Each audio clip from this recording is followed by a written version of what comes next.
They will be like trees planted by the streams, whose roots reach down to the water. They won't fear drought when it comes. Their leaves will remain green. They won't be stressed in the time of drought or fail to bear fruit. This passage from Jeremiah is a reminder to us of the importance of planting our roots in our faith in God. Why do we plant roots? Well, we know that. We know how trees work. We know how plants work, right? When their roots are planted deep into the soil, they gain water, they gain nourishment, things we can't see. When we do the same in our lives, when we plant our lives, the roots of our very selves in God, things we can't see begin to happen. We begin to be nourished by this God.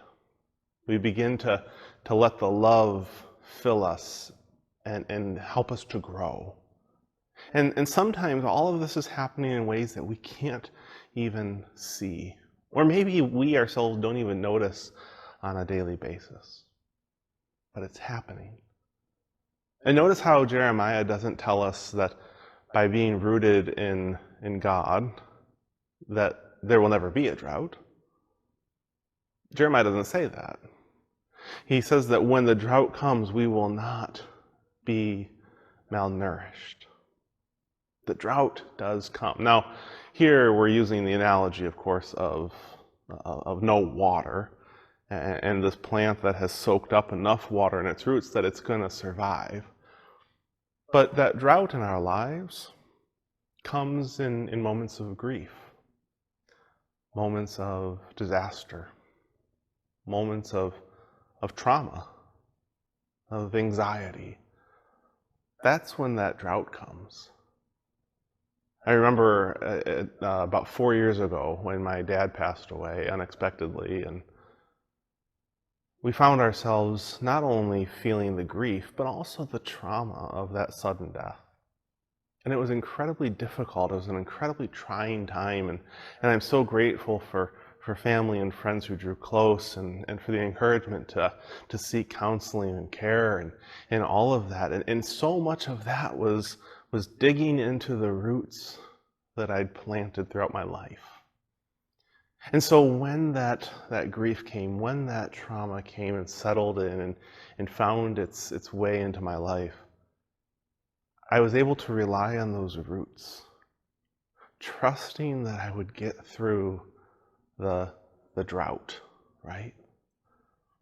Now, in the time, it was incredibly painful, incredibly difficult, but all along I knew that I would make it through it. And sometimes I worry about those who don't have those roots firmly planted. Now, as I say this, it's not me bragging. It's actually me giving thanks. It's my giving thanks for all those who helped plant my roots deeply, who helped teach me faith, who put up with me in those moments that I was being, well, me. I'm thankful that God stood by me, even when at times in my life I may have walked away. So hear this not as brag, but as thanksgiving. My encouragement to you is this: find those who will help you plant your roots deep, so that when, not if, but when the drought comes, you'll find your roots firmly planted in God. Amen.